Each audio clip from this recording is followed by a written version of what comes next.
தொகுதி 14 வகை மற்றும் உளப்பண்புக் கொள்கை. வகை மற்றும் உளப்பண்புக் கொள்கை டைப் கம் ரைட் தியரி. வடிவமைத்து வழங்குபவர் மு. சாரதா, ஆராய்ச்சியாளர், கல்வி உளவியல் துறை, தமிழ்நாடு ஆசிரியர் பல்கலைக்கழகம், சென்னை 6097. மு. சாரதா, ஆராய்ச்சியாளர், கல்வி உளவியல் துறை, தமிழ்நாடு ஆசிரியர் பல்கலைக்கழகம், சென்னை 6097. வழிகாட்டியாளர் முனைவர் ப. நா. லட்சுமி சண்முகம், உதவி பேராசிரியர், கல்வி உளவியல் துறை, தமிழ்நாடு ஆசிரியர் பல்கலைக்கழகம், சென்னை 6097. முனைவர் ப. நா. லட்சுமி சண்முகம், உதவி பேராசிரியர், கல்வி உளவியல் துறை, தமிழ்நாடு ஆசிரியர் பல்கலைக்கழகம், சென்னை 6097. ஆளுமை என்ற சொல் லத்தீன் வார்த்தையான பெர்சோனா என்பதிலிருந்து பெறப்பட்டது. இது கிரேக்க நடிகர்கள் நடிக்கும் போது அணியப்படும் முகமூடியாக இருந்தது. இருப்பினும் இது ஆளுமை என்ற நவீன வார்த்தையில் எடுக்கப்பட்ட பொருள் அல்ல. எனவே ஆளுமை என்பது ஒரு நிலையான நிலை அல்ல, ஆனால் சுற்றுச்சூழலுடனான தொடர்பு காரணமாக தொடர்ந்து மாறிக்கொண்டே வருகிறது. ஆளுமை என்ற சொல் லத்தீன் வார்த்தையான பெர்சோனா என்பதிலிருந்து பெறப்பட்டது. இது கிரேக்க நடிகர்கள் நடிக்கும் போது அணியப்படும் முகமூடியாக இருந்தது. இருப்பினும் இது ஆளுமை என்ற நவீன வார்த்தையில் எடுக்கப்பட்ட பொருள் அல்ல. எனவே ஆளுமை என்பது ஒரு நிலையான நிலை அல்ல, ஆனால் சுற்றுச்சூழலுடனான தொடர்பு காரணமாக தொடர்ந்து மாறிக்கொண்டே வருகிறது.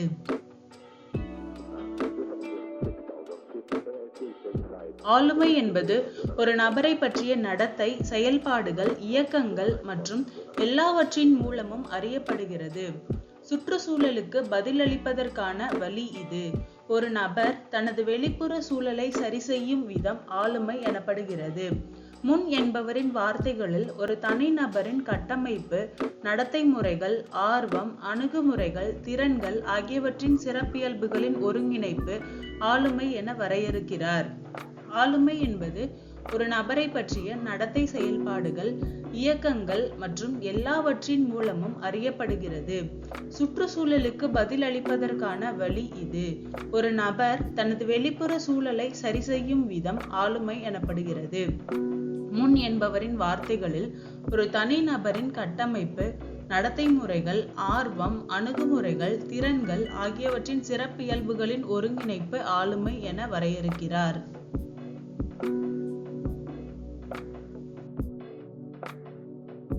நடத்தை மாற்றத்திற்கு ஒருங்கிணைப்பு தேவை. இவ்வாறு பல்வேறு குணாதிசயங்களின் ஒருங்கிணைப்பு வெவ்வேறு நபர்களிடம் வித்தியாசமாக காணப்படுகிறது. ஒரு பொது விதியாக ஒவ்வொரு ஆரோக்கியமான நபருக்கும் ஒருவித ஒருங்கிணைப்பு உள்ளது. ஒரு குறிப்பிட்ட நபரின் ஒருங்கிணைப்பின் விசித்திரமான வடிவங்கள் அவரது ஆளுமை பண்பாகும். நடத்தை மாற்றத்திற்கு ஒருங்கிணைப்பு தேவை. இவ்வாறு பல்வேறு குணாதிசயங்களின் ஒருங்கிணைப்பு வெவ்வேறு நபர்களிடம் வித்தியாசமாக காணப்படுகிறது. ஒரு பொது விதியாக ஒவ்வொரு ஆரோக்கியமான நபருக்கும் ஒருவித ஒருங்கிணைப்பு உள்ளது. ஒரு குறிப்பிட்ட நபரின் ஒருங்கிணைப்பின் விசித்திரமான வடிவங்கள் அவரது ஆளுமை பண்பாகும்.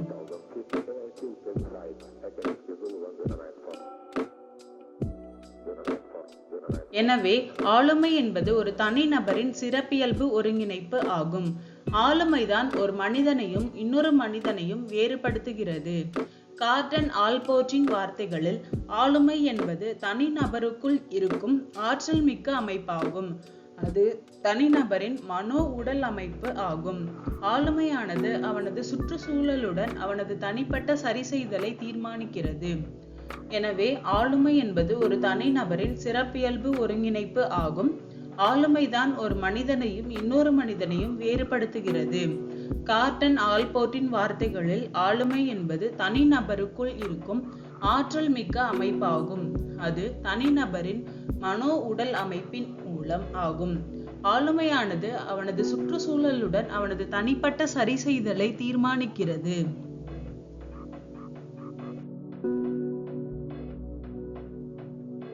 ஆளுமை என்பது உள் மற்றும் வெளிப்புற செயல்பாடுகளின் அமைப்பு. வெளிப்புற தோற்றம், குணங்கள், திறன்கள் போன்றவை இதில் அடங்கும். இது சுற்றுச்சூழலுடன் தனிநபரின் தொடர்புகளின் விளைவாகும். இது பண்புகளின் தொகுப்பு அல்ல, ஆனால் அவற்றின் ஒரு குறிப்பிட்ட அமைப்பு. இது தனிநபரின் மொத்த நடத்தையின் தரம். ஆளுமை என்பது உள் மற்றும் வெளிப்புற செயல்பாடுகளின் அமைப்பு. வெளிப்புற தோற்றம், குணங்கள், திறன்கள் போன்றவை இதில் அடங்கும். சுற்றுச்சூழலுடன் தனிநபரின் தொடர்புகளின் விளைவாகும். பண்புகளின் தொகுப்பு அல்ல, ஆனால் அவற்றின் ஒரு குறிப்பிட்ட அமைப்பு. இது தனிநபரின் மொத்த நடத்தையின் தரம்.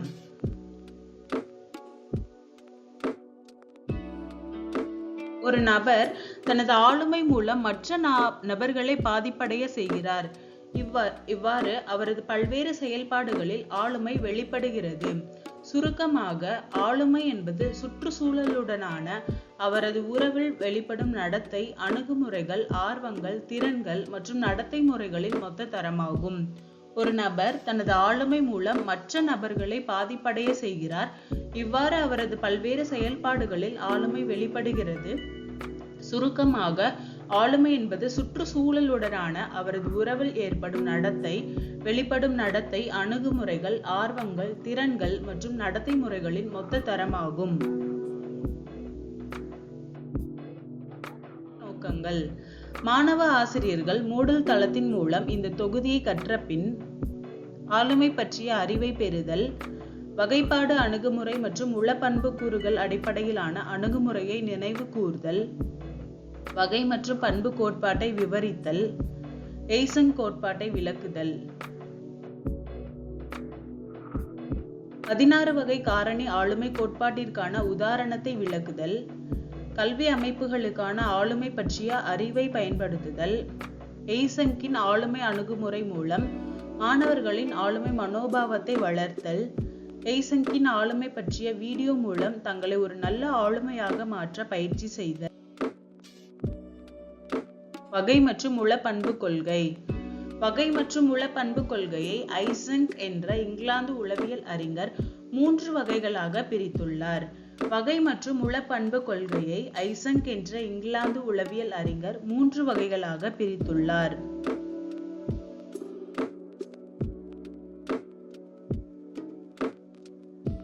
இன்ட்ரோவர்ஷன் வெர்சஸ் எக்ஸ்ட்ரோவர்ஷன், அகமுகம் புறமுகம்.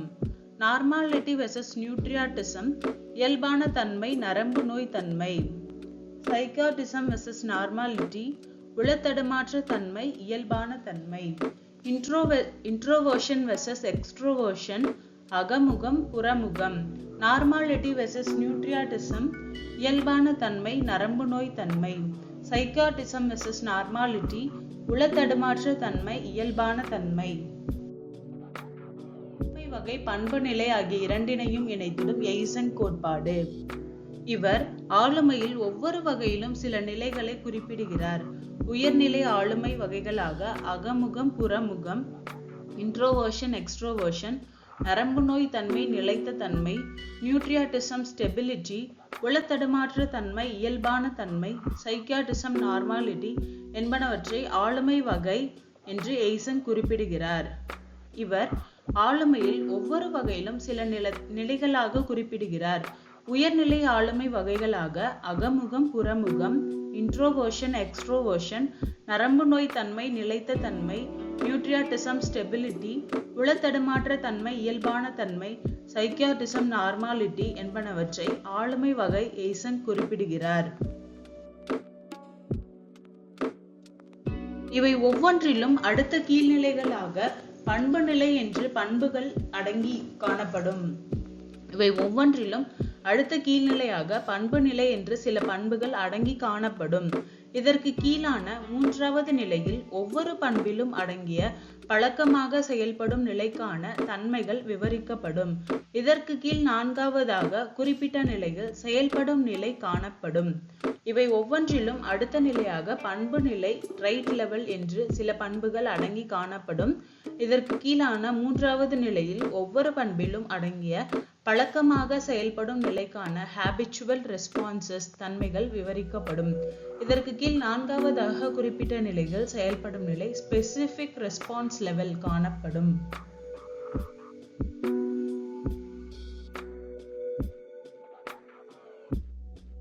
ஆளுமை வகை டைப் லெவல், பண்பு நிலை ட்ரைட் லெவல். பழக்கமாக செயற்படும் நிலை habitual response. குறிப்பிட்ட செயற்படும் நிலையின் தன்மை specific response level. ஆளுமை வகை, பண்பு நிலை, பழக்கமாக செயற்படும் நிலை, குறிப்பிட்ட செயற்படும் நிலையின் தன்மை type level, trait level, habitual response, specific response level.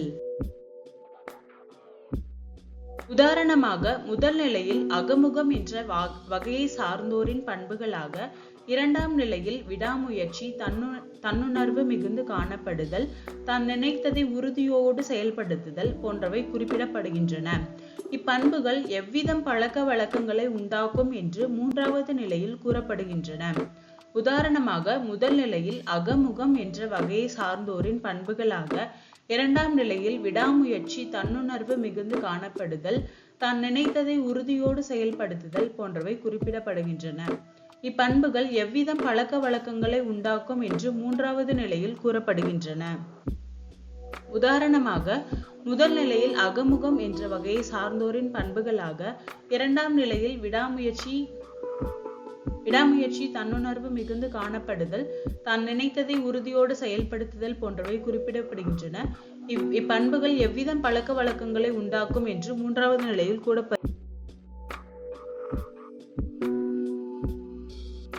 எடுத்துக்காட்டாக அகமுகன் தான் ஈடுபடும் பணியில் இறுதி வரை தொடர்ந்து முயற்சி செய்யும் பழக்கத்தை கொண்டவனாக இருப்பான் என்று கூறப்படுகிறது. நான்காவது நிலையில் குறிப்பிட்ட பணியில் அப்பண்பின் எவ்வித நடத்தை வெளிப்படும் என்று குறிப்பிடப்படும்.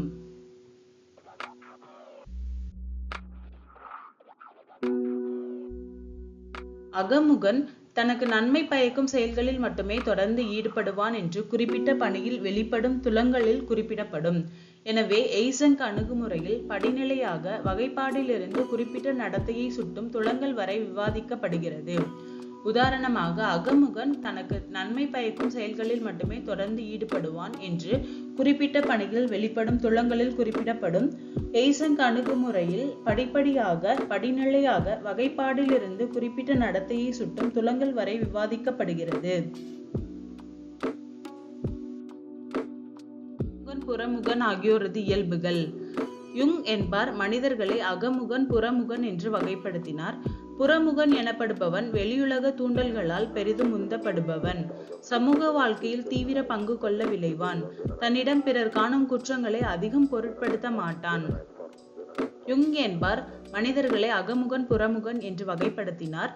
புறமுகன் எனப்படுபவன் வெளியுலக தூண்டல்களால் பெரிதும் உந்தப்படுவான், சமூக வாழ்க்கையில் தீவிர பங்கு கொள்ள விளைவான், தன்னிடம் பிறர் காணும் குற்றங்கள் அதிகமாக பொருட்படுத்த மாட்டான்.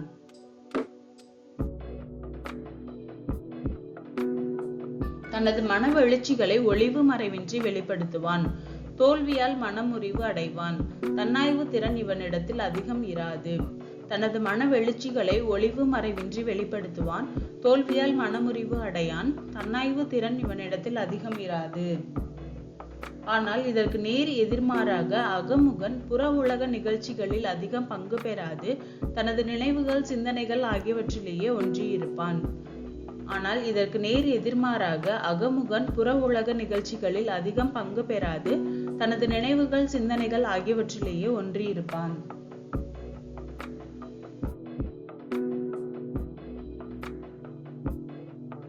தனது மன எழுச்சிகளை பிறர் அறியும்படி வெளியிடான், சிறு தோல்வியையும் பொறுத்து கொள்ள மாட்டான், தன்னை பற்றிய சிந்தனை இவனிடம் மேலோங்கி இருக்கும். எய்சங்க் நடத்திய ஆராய்ச்சி முடிவுகளும் இத்தகைய ஆளுமை வகைகள் இருத்தலுக்கு ஓரளவு சான்றாக அமைகின்றன. தனது மன எழுச்சிகளை பிறர் அறியும்படி வெளியிடான், சிறு தோல்வியையும் பொறுத்து கொள்ள மாட்டான், தன்னை பற்றிய சிந்தனை இவனிடம் மேலோங்கி இருக்கும். எய்சங்க் நடத்திய ஆராய்ச்சி முடிவுகளும் இத்தகைய ஆளுமை வகைகள் இருத்தலுக்கு ஓரளவு சான்றாக அமைகின்றன.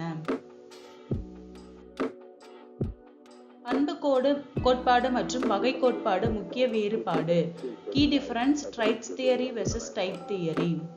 பண்பு கோட்பாடு மற்றும் வகை கோட்பாடு இவை இரண்டு கோட்பாடுகளுக்கிடையே ஒரு முக்கிய வேறுபாட்டை கண்டறியலாம். உளவியல் துறைகளில் மனித ஆளுமைகளை புரிந்து கொள்வதில் பல உளவியலாளர்கள் பங்களிப்பு உள்ளது. எனவே உளவியலின் வெவ்வேறு பிரிவுகளில் மனித ஆளுமையின் தன்மையை பகுப்பாய்வு செய்வதற்கும் விளக்குவதற்கும் வெவ்வேறு கோட்பாடுகள் தோன்றின.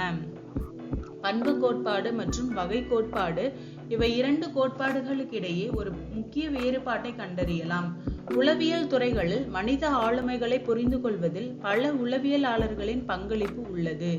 எனவே உளவியலின் வெவ்வேறு பிரிவுகளில் மனித ஆளுமையின் தன்மையை பகுப்பாய்வு செய்வதற்கும் விளக்குவதற்கும் வெவ்வேறு கோட்பாடுகள் தோன்றின. ஒருவரின் ஆளுமை மற்றொருவரிடமிருந்து முற்றிலும் மாறுபட்டதாக இருக்கும். அப்படியானால் மனித ஆளுமை பற்றி புரிதலை நாம் எவ்வாறு பெறுவது? பண்பு கோட்பாடு மற்றும் வகை கோட்பாடு ஆகியவை இந்த கேள்விக்கு அவர்களின் அணுகுமுறையில் பதிலளிக்க முயற்சிக்கும் இரண்டு கோட்பாடுகள் ஆகும். ஒருவரின் ஆளுமை மற்றொருவரிடமிருந்து முற்றிலுமாக மாறுபட்டதாக இருக்கும். அப்படியானால் மனித ஆளுமை பற்றிய புரிதலை நாம் எவ்வாறு பெறுவது? பண்பு கோட்பாடு மற்றும் வகை கோட்பாடு ஆகியவை இந்த கேள்விக்கு அவர்களின் அணுகுமுறைகளில் பதிலளிக்க முயற்சிக்கும் இரண்டு கோட்பாடுகள் ஆகும்.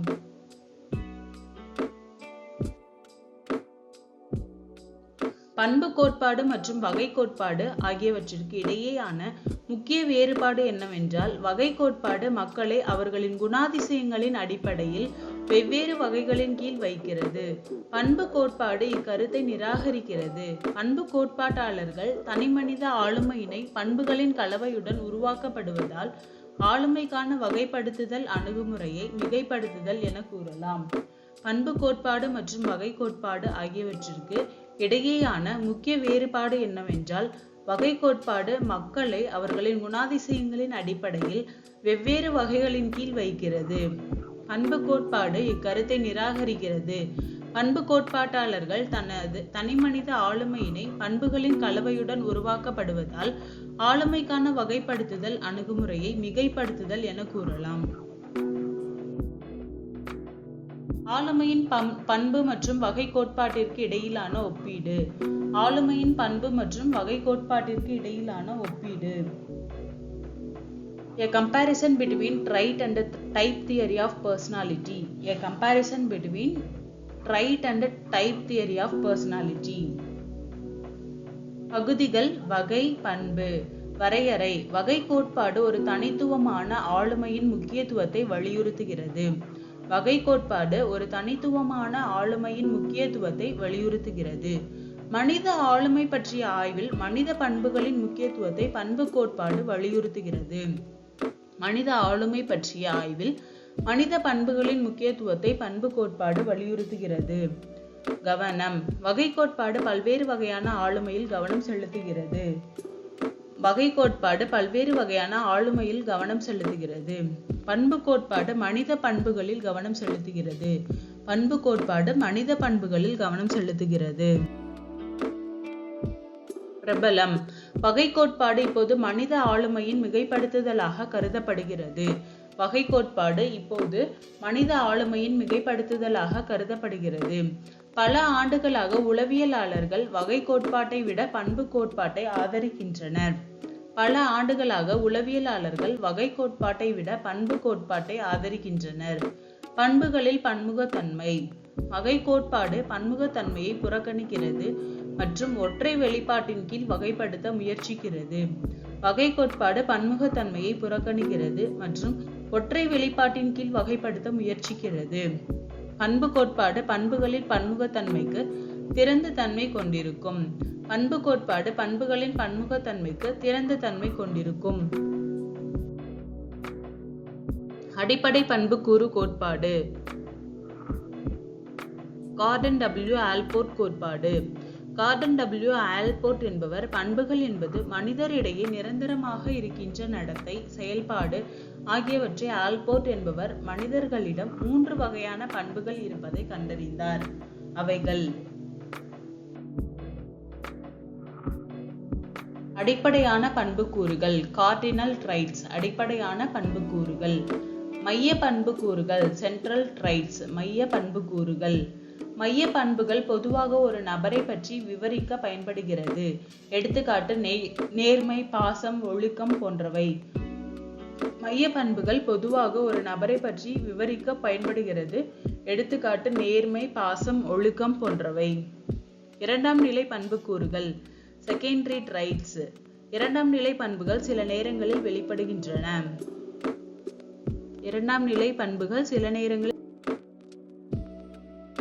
ஆர்பி கேட்டல் கோட்பாடு. ஆர்பி கார்டல் என்பவர் மனிதனது ஆளுமையை கண்டறிய தனி மனிதனின் இயற்கை பண்புகளும் நடத்தை பண்புகளும் அடிப்படைகளாகும் என்று கூறுகிறார். இவைகளே ஆளுமை பண்பு கூறுகள் ஆகும். ஆர்பி கார்டல் என்பவர் மனிதனது ஆளுமையை கண்டறிய தனி மனிதனின் இயற்கை பண்புகளும் நடத்தை பண்புகளும் அடிப்படைகளாகும் என்று கூறுகிறார். இவைகளே ஆளுமை பண்பு கூறுகள் ஆகும்.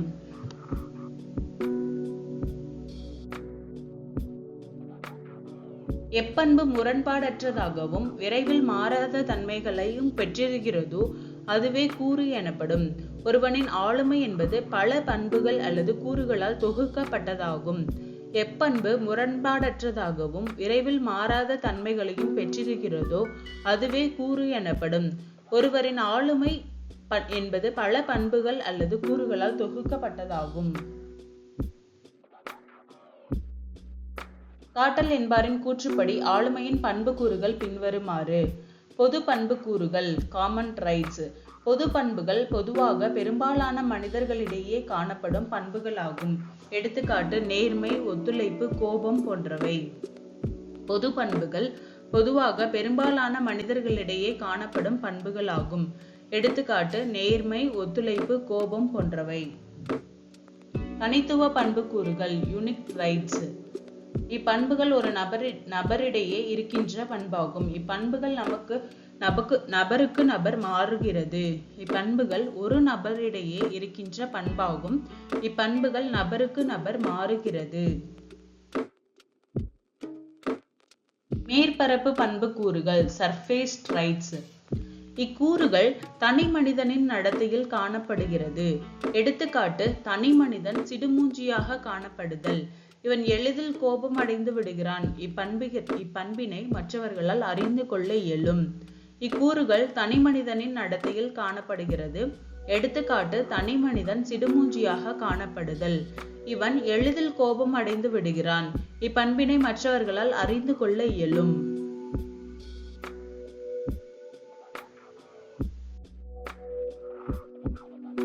ஆதார பண்புக்கூறுகள் சோர்ஸ் ட்ரைட்ஸ். ஒவ்வொரு தனி மனிதனும் ஆதார பண்புகளை பெற்றிருக்கிறான். இவை மறைவான பண்புகளாகும். மேற்பரப்பு பண்புகள் இவற்றையே அடிப்படையாக கொண்டுள்ளன. தனி ஒருவன் ஆதாரக்கூறான மன வெளிச்சியை பெற்றிருக்கும் பொழுது மட்டுமே கோபம் அடைகிறான். இப்பண்பு கூறுகள் நிலையானது. ஒவ்வொரு தனி மனிதனும் ஆதார பண்புகளை பெற்றிருக்கிறான். இவை மறைவான பண்புகள் ஆகும். மேற்பரப்பு பண்புகள் இவற்றையே அடிப்படையாக கொண்டுள்ளன. தனி ஒருவன் ஆதாரக்கூறான மன எழுச்சியை பெற்றிருக்கும் பொழுது மட்டுமே கோபம் அடைகிறான். இப்பண்பு கூறுகள் நிலையானது. கார்டலின் கூற்றுப்படி இவ்விரு கூறுகளின் தொகுப்பே தனி மனிதனின் ஆளுமை ஆகும். அடிப்படை உள பண்புக்கூறு கோட்பாடு டைப் கம் ட்ரைட் தியரி. இக்கோட்பாடு வகைப்பாடு மற்றும் பண்புக்கூறுகள் கலந்த கொள்கையாகும். இக்கொள்கை H.C. ஐசங்க் என்பவரால் வரையறுக்கப்பட்டது. இவரது கருத்துப்படி 4 வகை ஆளுமைகள் காணப்படுகின்றன. இக்கோட்பாடு வகைப்பாடு மற்றும் பண்புக்கூறுகள் கலந்த கொள்கையாகும். இக்கொள்கை H.C. ஐசங்க் என்பவரால் வரையறுக்கப்பட்டது. இவரது கருத்துப்படி 4 வகை ஆளுமைகள் காணப்படுகின்றன.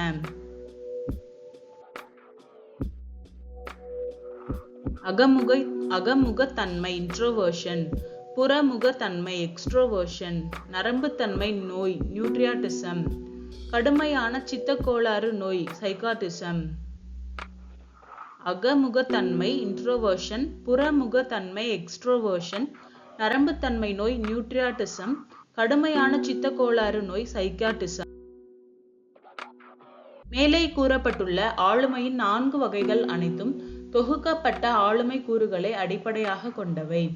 மேலே கூறப்பட்ட ஆளுமையின் 4 வகைகள் அனைத்தும் தொகுக்கப்பட்ட ஆளுமை கூறுகளை அடிப்படையாக கொண்டவை. ஒருவனிடம் ஒரு குறிப்பிட்ட செயல் காணப்படுகிறது. இந்த குறிப்பிட்ட செயல் பழக்க செயலாக வளர்கிறது. இத்தகைய பழக்க செயலின் செயல்பாட்டை பண்புக்கூறுகள் ஒன்று சேர்ந்து ஆளுமையாக வளர்க்கிறது. ஒருவனிடம் ஒரு குறிப்பிட்ட செயல் காணப்படுகிறது, ஸ்பெசிபிக் ரெஸ்பான்ஸ். இந்த குறிப்பிட்ட செயல் பழக்க செயலாக ஹாபிச்சுவல் ரெஸ்பான்ஸ் வளர்கிறது. இத்தகைய பழக்க செயலின் செயல்பாட்டு பண்புக்கூறுகள் ஒன்று சேர்ந்து ஆளுமையாக வளர்கிறது.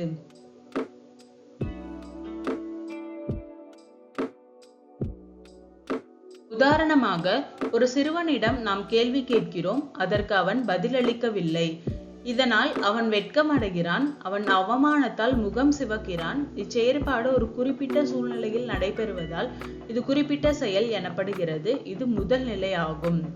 உதாரணமாக, ஒரு சிறுவனிடம் நாம் கேள்வி கேட்கிறோம், அதற்கு அவன் பதிலளிக்கவில்லை. இதனால் அவன் வெட்கமடைகிறான், அவன் அவமானத்தால் முகம் சிவக்கிறான். இச்செயற்பாடு ஒரு குறிப்பிட்ட சூழ்நிலையில் நடைபெறுவதால் இது குறிப்பிட்ட செயல் எனப்படுகிறது. இது முதல் நிலையாகும்.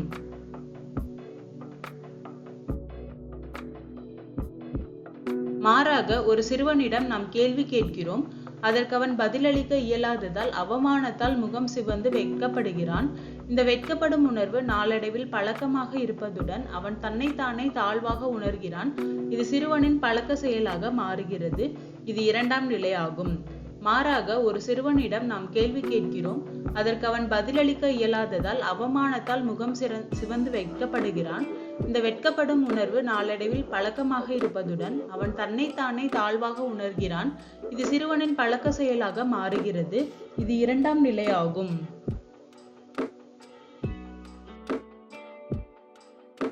தன்னைத்தானே தாழ்த்தி கொள்வதன் காரணமாக அவன் மற்றவர்களிடம் பழகாமல் கோபம் கொண்டு தனித்திருப்பதையே விரும்பி அவன் சில பண்புகளை வளர்த்து கொள்கிறான். தன்னைத்தானே தாழ்த்தி கொள்வதன் காரணமாக அவன் மற்றவர்களிடம் பழகாமல் கோபம் கொண்டு தனித்திருப்பதையே விரும்பி அதனால் சில பண்புகளை வளர்த்து கொள்கிறான். இதற்கு பழக்க செயல்பாடை தன்னைத்தானே தாழ்த்துதல் காரணமாகும். இதனால் தன்னைத்தானே தாழ்த்துவதை வளர்த்து கொள்கிறான். இதற்கு பழக்க செயல்பாடே காரணமாகும். இதனால் தன்னைத்தானே தாழ்த்துவதை வளர்த்து கொள்கிறான். இது மூன்றாம் நிலையாகும். குறிப்பிட்ட பண்புக்கூறுகள் ஒரு குறிப்பிட்ட ஆளுமை வகையை தோற்றுவிக்கின்றன. இது அகமுகத்தன்மை ஆளுமை ஆகும். நான்காம் நிலை ஆகும். இது மூன்றாம் நிலையாகும். குறிப்பிட்ட பண்புக்கூறுகள் குறிப்பிட்ட ஆளுமை வகையை தோற்றுவிக்கின்றன. அகமுகத்தன்மை ஆளுமை ஆகும். நான்காம் நிலையாகும்.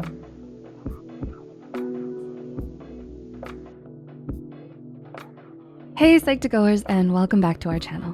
As a quick disclaimer, remember that this is a fun activity video made for entertainment purposes and shouldn't be taken too seriously. With that said, have you ever found yourself relating to traits of both extroversion and introversion? Introverts tend to focus on their thoughts and feelings. Extroverts act based on external stimulation. And in case you were wondering, you can fall somewhere in between the two sides and change along the way too. So here's a quiz to figure out where you fall among these two personality traits. Don't forget to tally your letters. We'll add them up later. At the end of this video, we'll tell you the results. So let's begin. 1. Someone you don't know that well calls you over and talks about their personal woes and struggles. You had a 5-minute conversation. You, A, half attentively listen. B, interrupt and say that you're too busy for this. C, work can wait, it's good to empathize with them. Or D, engage in a long, drawn-out chat, longer than 5 minutes. Number 2, entering a door, you burst open to see a party of unfamiliar people. Your friend, the person who invited you, is nowhere to be found. You, A, dart out and text your friend to ask where they are. B, get inside awkwardly and look for them. Or C, sit on a couch and strike up a chat with an approachable person. Oops, I forgot D. Barge in and insert yourself into a fun-loving circle. Your friend can wait. Number 3, you're in an airplane with a stranger beside you. You, A, read a book, put on headphones, and sleep. B, pretend they don't exist and respect their space. C, talk to them and feel them out if they want to have a conversation. Or D, converse with them for the entire plane trip. Number 4, you disagree with your colleague or classmate regarding a group project. You, A, just stay silent even if you disagree. B, speak up, but waver if they don't stop. C, defend your point of view strongly. Or D, rally up the rest of the team to join the conversation. Number 5, your schedule is free over the weekend. You, A, enjoy the rest of the day with no plans at home. B, walk to the park by yourself and enjoy the sights and smells. C, consider calling your friend for a lunch date. D, pack up your schedule and make plans with several friends ASAP. Number 6, You have an important decision coming up, and your choice has grave consequences. You A. Suffer from analysis paralysis and end up choosing an option you never intended. B. You relinquish your position and ask someone else to do it for you. C. You make a decision, but are at a stump on what happens next. Or D. You make a decision fast and delegate the roles to your team quickly. Number 7. You notice your friend continuing bad habits that you'd rather have them stop. You A. Don't say anything. You'd rather not create conflict. B. Tell them about it gently. C. Call them out for their actions. Or D. Express your anger with conviction. Number 8. Do you think it's easy for people to get to know you? A. No, even my friends don't know everything. B. Only my closest friends. C. I think I am, at least to my friends and family. Or D. I post about my life on social media every day. Number 9. Can you have fun by yourself? A. That's the only time I have fun. B. Yes, I love my alone time. C. I'd rather be with a close friend or two. Or D. No, I need to be around people. Last question. Number 10. You meet someone new for the first time. You A. Say hi and part ways. Not particularly interested in small talk. B. Have a short, casual conversation while maintaining a distance. C. Talk at length but leave the obscure topics out the window. Or D. Talk as if you're best friends. Okay, are you ready for the results? Tally up your points. Each letter is worth a different amount of points. A is 1 point, B is 2 points, C is 3 points, and D is 4 points.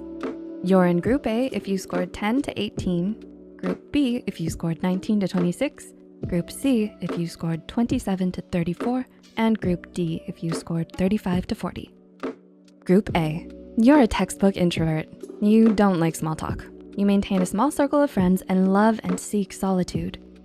People who know you think of you as silent, maybe even shy, but you know it's just draining talking to people for extended periods. You'd rather stay home over the weekends doing a solitary hobby rather than going out to meet people most of the time. You are a genuine introvert. Group B. You are close to the middle of the spectrum, but you're leaning more towards introversion. You'd rather have deep conversations with your closest friends instead of meeting new people. Socializing can be draining, especially in unfamiliar situations, but you do need it every once in a while. However, with the right people, any day can be a blast. Group C. You're more closely extroverted. You enjoy meeting new people and learning about different walks of life. You do love a good party or gathering and have no problem catching the spotlight. You are also self-assured and highly idealistic, making you a great partner to be around for the more introverted of the bunch. And Group D, there's little to no introverted bone in your body. You love getting to know people, and the idea of spending a weekend at home sounds genuinely out of your realm of thought. Your hobbies are people-centric, and you're crazy loyal to the friends that are lucky to have you around. You're the life of the party. Which group do you fall under? Have we missed anything? If your results were accurate, let us know in the comments below. Don't forget to like and share this video if you had fun taking the quiz. The studies and references used are listed in the description below. Make sure to hit the subscribe button for more Psych2Go videos, and as always, thanks so much for watching. We'll see you next time. கல்வி தாக்கங்கள். ஆளுமையில் கல்வியின் முதன்மையான நோக்கம் குழந்தை தனது வாழ்க்கை முறையை கண்டறிந்து பின்பற்ற வழிவகுப்பதே ஆகும். ஆளுமையில் கல்வியின் முதன்மையான நோக்கம் குழந்தை தனது வாழ்க்கை முறையை கண்டறிந்து பின்பற்ற வழிவகுப்பதே ஆகும். ஒரு தனிநபரின் வாழ்க்கை முறை முதல் 4 அல்லது 5 ஆண்டுகளில் உருவாகிறது. எனவே இந்த கட்டத்தில் வளர்ப்பு மற்றும் பயிற்சி ஒரு நபரின் வாழ்க்கையில் மிக முக்கியமானது. இந்த காலகட்டத்தில் தாயின் செல்வாக்கு ஒப்பீட்டளவில் முக்கியமானது. ஒரு தனி நபரின் வாழ்க்கை முறை முதல் 4 அல்லது 5 ஆண்டுகளில் உருவாகிறது.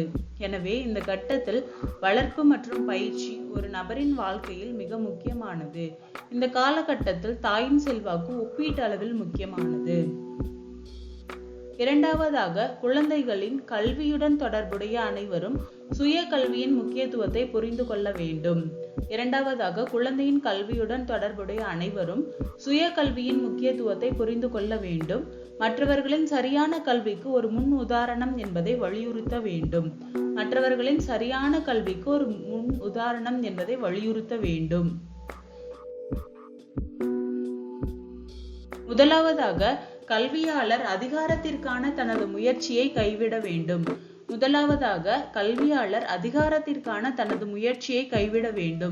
இதனால் தனது சொந்த தாழ்வு மனப்பான்மை மற்றும் ஆசிரியரின் மேன்மையின் அழுத்தங்களுக்கு ஆளாகாமல் இருக்க வேண்டும். குழந்தை கல்வியாளர்களின் கைகளில் இருக்கும் வெறும் மெழுகு, ஆனால் வளர்ச்சி செயல்பாட்டில் தீவிரமாக பங்கேற்கிறது. முதலாவதாக, கல்வியாளர் அதிகாரத்திற்கான தனது முயற்சியை கைவிட வேண்டும். இதனால் தனது சொந்த தாழ்வு மனப்பான்மை மற்றும் ஆசிரியரின் மேன்மையின் அழுத்தங்களுக்கு ஆளாகாமல் இருக்க வேண்டும். குழந்தை கல்வியாளர்களின் கைகளில் இருக்கும் வெறும் மெழுகு, ஆனால் வளர்ச்சி செயல்பாட்டில் தீவிரமாக பங்கேற்கிறது. எனவே குழந்தையை வளர்க்கும் பெரியவர் குழந்தையை எவ்வாறு புரிந்து கொள்கிறார் என்பதை கவனமாக கவனிக்க வேண்டியது அவசியம். தோல்வியை தவிர்க்க அதன் ஆரம்ப கட்டத்தில் தாழ்வு மனப்பான்மையை அகற்ற முயற்சிகள் மேற்கொள்ளப்பட வேண்டும். எனவே குழந்தையை வளர்க்கும் பெரியவர் குழந்தையை எவ்வாறு புரிந்து கொள்கிறார் என்பதை கவனமாக கவனிக்க வேண்டியது அவசியம். தோல்வியை தவிர்க்க அதன் ஆரம்ப கட்டத்தில் தாழ்வு மனப்பான்மையை அகற்ற முயற்சிகள் மேற்கொள்ளப்பட வேண்டும். தன்மதிப்பீடு. வகை மற்றும் உள பண்புக்கூறுகள் அடிப்படையிலான அணுகுமுறையை உருவாக்கியவர். வகை மற்றும் உள பண்புக்கூறுகள் அடிப்படையிலான அணுகுமுறையை உருவாக்கியவர் Eysenck, Allport, Cattell, Kretschmer, Sheldon, Kurt Lewin, Friedman, Alfred. Eysenck, Alfred, Cattell, Kretschmer, Sheldon, Kurt Lewin, Friedman, Alfred. Cattell 2 வகையான பண்புகளை வரையறுக்கிறார். அவைகள் என்னென்ன? அரசியல் அமைப்பு மற்றும் சுற்றுச்சூழல், மரபணு மற்றும் சமூகம், உயிரியல் மற்றும் சுற்றுச்சூழல், பரிணாம மற்றும் ஒத்துப்போதல். கேட்டல் 2 வகையான பண்புக்கூறுகளை வரையறுக்கிறார். அவைகள் என்னென்ன? அரசியல் அமைப்பு மற்றும் சுற்றுச்சூழல், மரபணு மற்றும் சமூகம், உயிரியல் மற்றும் சுற்றுச்சூழல், பரிணாம மற்றும் ஒத்துப்போதல். அகமுக சிந்தனையாளர்கள் அறிவு மற்றும் சிக்கல்களை தீர்க்கும் திறன்களில் நிபுணர்கள். சரி அல்லது தவறு? அகமுக சிந்தனையாளர்கள் அறிவு மற்றும் சிக்கலை தீர்க்கும் திறன்களில் நிபுணர்கள். சரி அல்லது தவறு? எய்சென்க்கின் ஆளுமையை டேஷ் வகைகளாக பிரிக்கலாம். எய்சென்க்கின் ஆளுமையை டேஷ் வகைகளாக பிரிக்கலாம். அகமுகன் புறமுகனை வேறுபடுத்துக. அகமுகன் புறமுகனை வேறுபடுத்துக.